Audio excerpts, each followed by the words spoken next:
बयान देने और सोशल मीडिया पर नफरत भरे संदेश फैलाने के मामले में अब दिल्ली पुलिस ने सख्त कार्रवाई की है।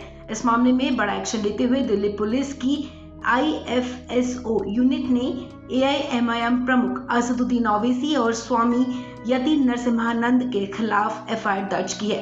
आपको बता दें, इससे पहले दिल्ली पुलिस की IFSO की यूनिट ने नुपुर शर्मा और नवीन जिंदल समेत 9 लोगों के खिलाफ भी FIR दर्ज की थी। इनमें बीजेपी मीडिया इकाई से निष्कासित प्रमुख नवीन कुमार जिंदल, नुपुर शर्मा, पीस पार्टी के मुख्य प्रवक्ता शादाब चौहान सहित कई लोगों के नाम शामिल हैं। दिल्ली पुलिस ने ट्वीट कर कहा कि हमने सार्वजनिक शांति भंग करने और लोगों को विभाजनकारी तर्ज पर भड़काने की कोशिश करने वालों के खिलाफ सोशल मीडिया विश्लेषण के आधार पर उपयुक्त धाराओं के तहत 2 प्राथमिकी दर्ज की हैं, जिसमें से एक नुपुर शर्मा से संबंधित है।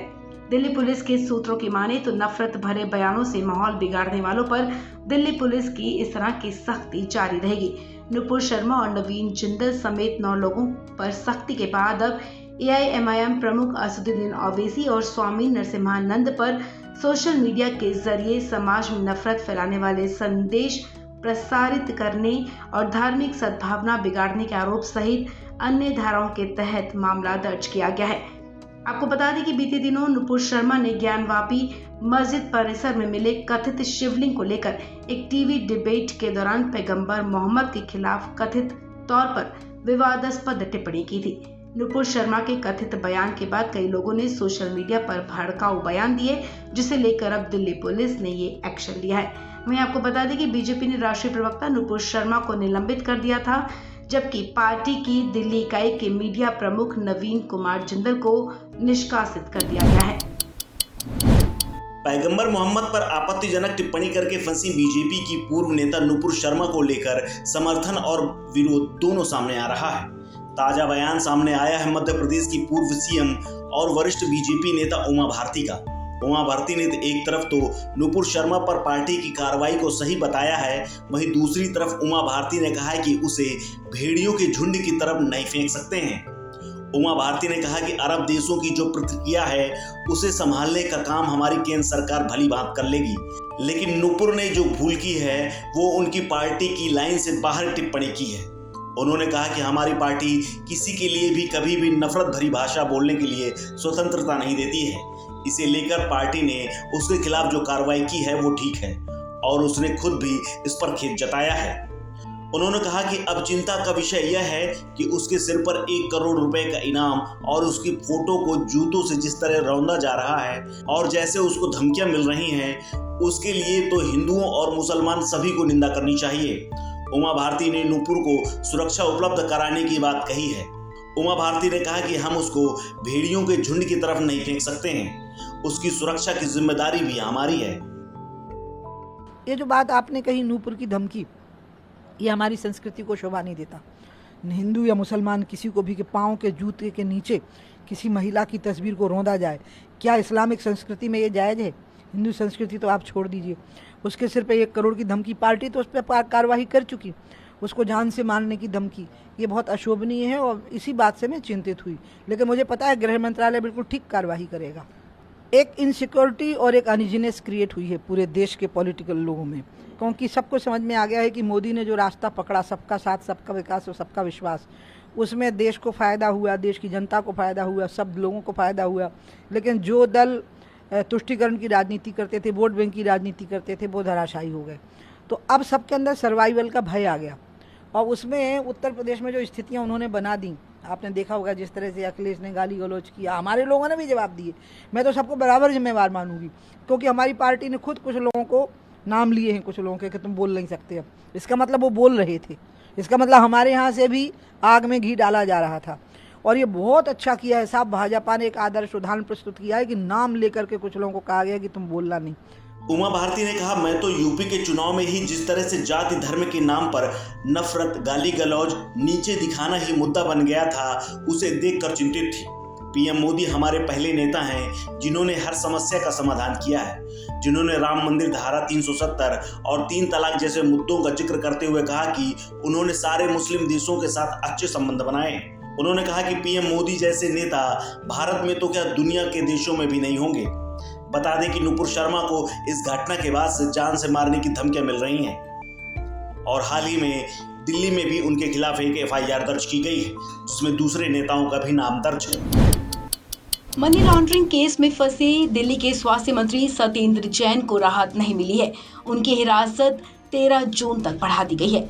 प्रवर्तन निदेशालय यानी कि ईडी की टीम गुरुवार सुबह दिल्ली के स्वास्थ्य मंत्री सत्येंद्र जैन को राउज एवेन्यू कोर्ट के सामने पेश किया। ईडी ने कोर्ट से सत्येंद्र जैन की 5 दिन की और हिरासत की मांग की थी, जिसके बाद कोर्ट ने उन्हें 13 जून तक ईडी की कस्टडी में भेज दिया है। बता दें कि सत्येंद्र जैन पर मनी लॉन्ड्रिंग का आरोप है और इसी मामले में ईडी ने उन्हें 30 मई को गिरफ्तार किया था। ईडी ने कोर्ट में कहा कि सत्येंद्र जैन को उनके सहयोगियों के सामने बिठाकर पूछताछ करने के लिए और समय की जरूरत है।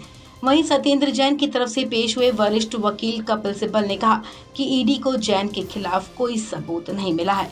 आपको बता दें कि हाल ही में ईडी ने सत्येंद्र जैन के आवास के अलावा 7 ठिकानों पर छापेमारी की थी।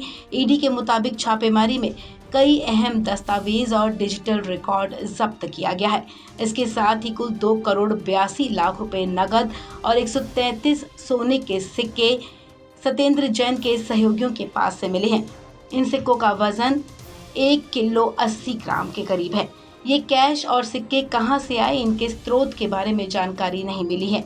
आपको बता दें, इससे पहले अप्रैल के महीने में भी ईडी ने मनी लॉन्ड्रिंग रोकथाम अधिनियम 2002 के तहत सत्येंद्र जैन के परिवार और कंपनियों की 4 करोड़ 81 लाख रुपए की अचल संपत्तियां कुर्क की थी। सत्येंद्र जैन पर कथित रूप से आरोप है कि उन्होंने दिल्ली में कई शेल कंपनियों को लॉन्च किया या फिर खरीदा। उन्होंने कोलकाता के 3 हवाला ऑपरेटर्स की 54 शेल कंपनियों के जरिए 16 करोड़ रुपए से ज्यादा के काले धन को भी सफेद किया था। महंगे लोन की मार, आईसीआईसीआई बैंक ने कस्टमर्स को दिया झटका। लैंडिंग रेट 50 बेसिस पॉइंट बढ़ाया। रिजर्व बैंक ऑफ इंडिया की रेपो रेट बढ़ाने के ऐलान के बाद अब महंगे लोन की मार पड़नी शुरू हो गई है। सबसे पहले आईसीआईसीआई बैंक ने झटका दिया है। आईसीआईसीआई बैंक ने बेंचमार्क लैंडिंग रेट 0.50% बढ़ा दिया है। अब ये दर 8.60 पर पहुंच गई है। आपको बता दें, आरबीआई ने बुधवार को ही रेपो रेट को 50 बेसिस पॉइंट बढ़ा दिया था। अब ये 4.90% है। इस ऐलान के ठीक एक दिन बाद गुरुवार को आईसीआईसीआई बैंक ने बेंचमार्क लैंडिंग रेट में वृद्धि कर अपने उपभोक्ताओं को बड़ा झटका दिया है। आईसीआईसीआई बैंक की तरफ से कहा गया है कि एक्सटर्नल बेंचमार्क लैंडिंग रेट 8 जून से प्रभावी हो गई है। बैंक ने बताया कि ये बढ़ोतरी आरबीआई के रेपो रेट में बढ़ोतरी के चलते की गई है। आपको बता दें, एक्सटर्नल बेंचमार्क लैंडिंग रेट वो ब्याज दर है जिससे कम दर पर बैंक कर्ज देने की अनुमति नहीं देते हैं। 5 मई को भी EBLR यानी कि एक्सटर्नल बेंचमार्क लैंडिंग रेट बढ़ाया गया था। गौरतलब है कि रिजर्व बैंक ने रेपो रेट को इस महीने 0.50% बढ़ाकर 4.90% कर दिया है। बुधवार को ही आरबीआई गवर्नर शक्तिकांत दास ने इसकी घोषणा की थी। इससे पहले मई की आपात बैठक में इसे 0.40% बढ़ाकर 4.40% किया गया था। आपको बता दें, रेपो रेट में अगस्त 2018 से कोई बदलाव नहीं हुआ था और नीतिगत ब्याज दरें अपने ऐतिहासिक निचले स्तर पर बनी हुई थी। लेकिन कोरोना महामारी के बाद लगभग सभी इकोनॉमीज में ब्याज दरें रिकॉर्ड लो पर लाई गई थी। अब करीब 4 साल के बाद रेपो रेट में बढ़ोतरी की गई है। ऐसे में सभी बैंक ब्याज दरें बढ़ाने में लग गए हैं। फिर तेजी से फैल रहा है कोरोना वायरस। बीते 2 दिनों से नए मामलों में 40% का इजाफा। 24 घंटे में कोरोना के 7,240 नए मरीज। देश में एक बार फिर तेजी से कोरोना वायरस फैल रहा है। बीते 2 दिन में कोरोना के नए मामलों में 40% का इजाफा हुआ है। पिछले 24 घंटे में 7,000 से ज्यादा कोरोना के नए मामले सामने आए हैं, जो सरकार के लिए चिंता बढ़ा रहा है। स्वास्थ्य मंत्रालय के जारी आंकड़ों के मुताबिक बीते 24 घंटे में कोरोना के 7,240 नए मरीज सामने आए हैं। इसके साथ ही देश में अब तक कुल कोविड संक्रमितों की संख्या बढ़कर 4,31,97,522 हो गई है। इससे एक दिन पहले भारत में कोरोना के 5,233 नए मरीज सामने आए थे और 7 मौतें हुई थीं। पिछले 24 घंटे में देश भर में कुल 8 लोगों की कोविड से मौत हुई है। अब तक देश में कोविड से कुल 5,24,723 लोगों की मौत हो चुकी है। केंद्रीय स्वास्थ्य मंत्रालय के आंकड़ों के मुताबिक देश भर में फिलहाल कुल एक्टिव केस की संख्या बढ़कर 32,498 हो गई है। एक्टिव केस कुल संक्रमण का 0.08% है। देश में फिलहाल रिकवरी रेट 98.71% पर आ गया है। हालांकि पिछले 24 घंटों में देश भर में कुल 3,591 मरीज ठीक हुए हैं, जो नए मरीजों की संख्या से आधे से भी कम है। अब तक देश भर में कुल 4,26,40,301 मरीज इस महामारी को मात दे चुके हैं। बता दें कि बीते 3 महीनों से देश में कोरोना के मामलों में काफी गिरावट आई थी, लेकिन बुधवार को 93 दिनों के बाद एक दिन में 5,000 से ज्यादा मामले सामने आए और अब आज ये आंकड़ा 7,000 के पार चला गया है।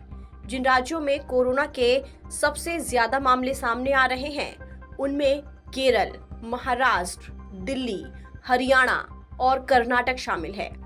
पिछले कुछ दिनों से केरल और महाराष्ट्र से सबसे ज्यादा मामले सामने आ रहे हैं।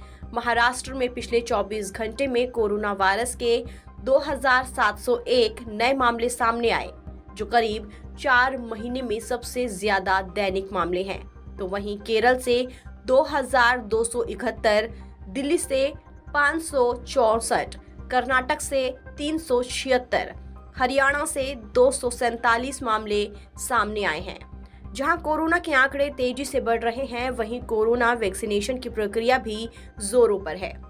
देश में राष्ट्रीय टीकाकरण अभियान के तहत अब तक कुल 194 करोड़ 59 लाख से ज्यादा लोगों को वैक्सीन की खुराक दी जा चुकी है। हालांकि ये चौथी लहर का इशारा नहीं है, लेकिन सतर्क रहने की चेतावनी जरूर है। फिलहाल इस खबर में इतना ही। देश और दुनिया की तमाम खबरों के लिए आप बने रहिए वन इंडिया हिंदी के साथ।